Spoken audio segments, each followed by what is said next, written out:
Good morning, everyone, and happy Family Day weekend. So I'll be posting this video today on Monday, although you don't really need to look at it. And then this particular lecture, because we've been changing up the very stereotypical course a little bit, adding in more menu items, we have a reduced lecture today. And I want to go through the syllabus with you a little bit here and just kind of give you an idea of some of the changes that are going to be made. They're very slight. And we also have a potential for us all going to the GDR for lunch as a working class, and that's going to have to fit in here somewhere as well. So let's take a quick look. As it's laid out, I've made a couple changes. So what we had previously is that you were supposed to do a 7.5% assignment coming back this week after your midterm. So what I've done is it's a 5% assignment. The 7.5% assignments are larger and can be done in pairs because you'll be either designing a back of house area, so an entire kitchen based on a menu that I give you, or you will be designing a front of house area with all the moving parts and bars and everything else, and it's just have a lot more work to it. So those are both 7.5, and I want to tackle those after reading week. For this week, what I'm going to do is I'm going to pull back a little bit of the lecture material. I'm just going to give you a little bit of inspiration that I like to see. I like to see a lot of pictures and concepts and ideas of what's going to happen. And what the idea of this very, very short 53 slide inspiration PowerPoint is that it's supposed to give you an idea of what we're trying to do. And what we are trying to do is that we will be replicating the Georgian dining room. So it's our in-house restaurant, I guess you want to call it, on Georgian College. That's very stale, almost event space cafeteria feeling. And we want to replicate that into a nicer restaurant. And as far as what you want it to look like, that's up to you. It can be intimate. It can be quick service. It can be fun and bright and friendly. It can be dark and muted and kind of and classy. It's really up to you, and that's going to be kind of the whole major assignment in this. And then we'll go back to kind of more of a what was already required. Week 10, we're going to do some branding and menu and marketing, graphic design, stuff like this. Maybe a little bit of sustainability information, and then we'll get into some of the final assignment groups. We'll be looking through the assignment a little bit more in detail. We do have our final exam slated for right now for week 12. And then also week 13 and 14 are open to give you time to complete this 30% project because it is quite large and it does have a lot of moving parts. And then hopefully I'll give you a lot more information on how this is going to be done closer to the date. So when we come back from reading week, I'll also introduce the full assignment, the layout, the template, and give you some ideas of it as well. Okay, so if you're worried about, I don't really know what that assignment looks like yet, just give us one more week. We'll get through just this week 7, and then we'll move on from there. So, pardon that it says week 8. It's kind of just been moved around a little bit just based on everything that we just talked about. So a little bit of inspiration, and I think this is just kind of important to understand.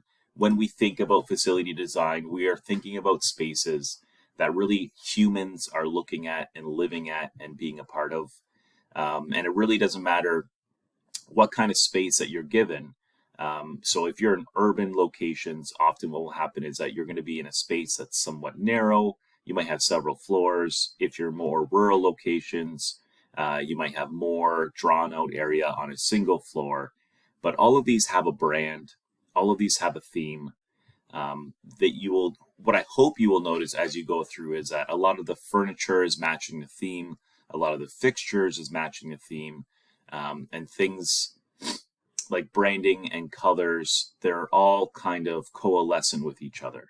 So what our goal is as facility designers is to be able to take a space and create functional work processes as well as customer driven areas as well. So there's got to be a perception from the customer that they want to be in these areas, but there has to be also a functional workspace, which is not necessarily easy to do. And it can be quite expensive. A lot of people also want fresh, food ordered, made to order food, and you'll see that as we go through as well.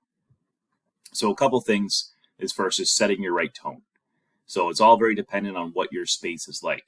Now, I know that in this particular course, we talk about long-term care, retirement home ad nauseum. And I understand it. That's where jobs are. That's where money is. That's where many of you will find a career, or at the very least, a beginning of your career. And that's fantastic. But I do like to also bring up the fact that this is a monster industry. Food and beverage represents 50% or 58% of the hospitality industry as far as positions and revenue, and 58% of the hospitality industry is the largest industry in the world. 1 in 7 people are employed in it. It's big. It kind of drives a lot of economic machines around the world, is where our food is coming from. So understanding that, I really need you to understand that what we look at in this course is one small niche of a much larger industry that we just need to be aware of, because we don't really know where our career is going to take us. So if you're thinking about from a revenue generating restaurant's commercial operation, setting the right tone, your design must make the client feel like the price is worth the value of what they are getting. So they're paying for a certain amount, and they're getting that in return for the service, the ambiance, the customers, the actual food items, and the feel. So, for instance, a warm, friendly Italian bistro may have a very different atmosphere from an unusual, upscale, casual, energetic Italian brasserie. I wish I could go back and delete that sentence. So this, again, just kind of gives you a couple ideas. This is sleek, this is modern, this is clean, whites, blacks. There's a little bit of pops of color here and there, but nothing much. Rather, this one, it's kind of intimate, it's kind of nostalgic. It's almost like there's going to be a show up top there and behind the curtain. Some of the ways that we can build intimacy is reducing some of the spaces, so attaining an enthralling atmosphere. Sometimes it's just dark colors, low lighting, some more personal seating layouts. With larger spaces, it's more difficult to create intimacy. So when you have high ceilings, they often use lines angled upward to pull the eye up. They hang fabrics, lamps, chandeliers, plants, as you'll see in the next imagery, or they'll kind of build in little nooks and different areas to kind of make you feel like you're a little bit more intimate. So what feels like is a large room, they're able to kind of create this sense of intimacy with just kind of lowering that ceiling and getting it feeling a little bit more nookish. Another one is creating warmth. So sometimes we looked at an imagery that was kind of white and black and clean, and some people like that, but there was very little warmth in that. So sometimes you want to incorporate a little bit of feeling, a little bit of warmth. And I like wood. I think wood is always warm and it looks good and feels good. Sometimes people use fabrics. You can do fireplaces. You can do different shades of lighting, such as yellow, as you'll see in the next image. These are things that can kind of come in and give what would have been kind of a very clean and sterile and not warm, what's the other word? I guess sterile place, a little pop of color and a little pop of personality. So here you'll see they chose a couple pillars and a lot of the seating for that yellow color, but it really stands out. Here they've invoked a lot of different reds and different colors in a lot of their seating. Here they use different lighting to show lots of those colors as well, but it does give you some of that warmth. Next one is producing energy. So producing energy is a subsequent element that can add to creating a place of excitement. Often we use lots of different colors that contrast each other. We could also use an open dining space, louder music, mirrors to kind of boost your lighting and a reflection and illusion of more space, and a bar that spills into the dining area can also produce some of that energy. So you'll see that with a lot of the newer builds, is that sometimes they used to separate the bar area from the dining room area, and you see it in most general Boston Pizzas and Kelsey's and Montana's, and it's kind of the tried and true layout fashion, where we have this bar side, we have this dining room side, and we don't want to mingle them because they're different clientele. And then sometimes we do the opposite, where we build the bar within the middle of the restaurant, kind of as the brain of the restaurant, and everyone else is kind of surrounded around it. So it gives you some imagery, that one again. Creating elegance. So if you wish to attain elegance, keep decorations to a minimum. Design features must be very simple and well tied together. So each and every table can be independently lighted with candles. Food and beverage on the table are the centerpiece of the dining experience. And here you can see a little bit of elegance. It's simple, it's muted.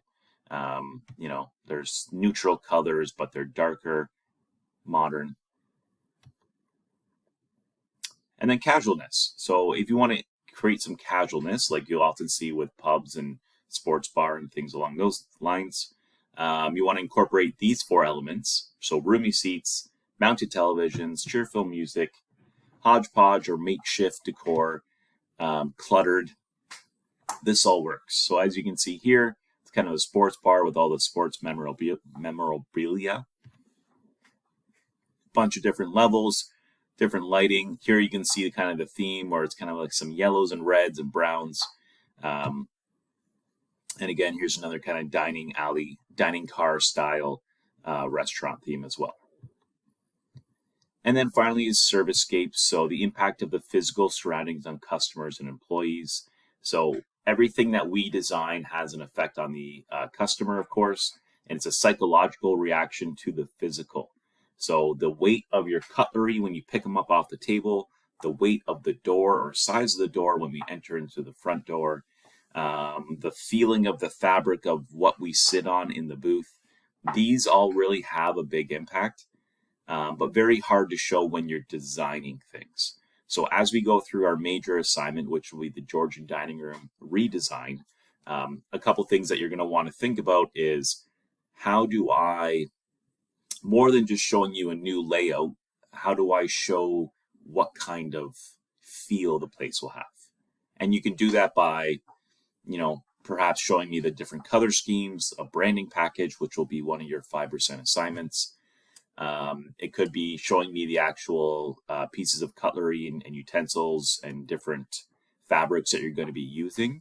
I've even had people go to like one of those shops and kind of cut out pieces of fabric in the days when JC Flex wasn't such a thing.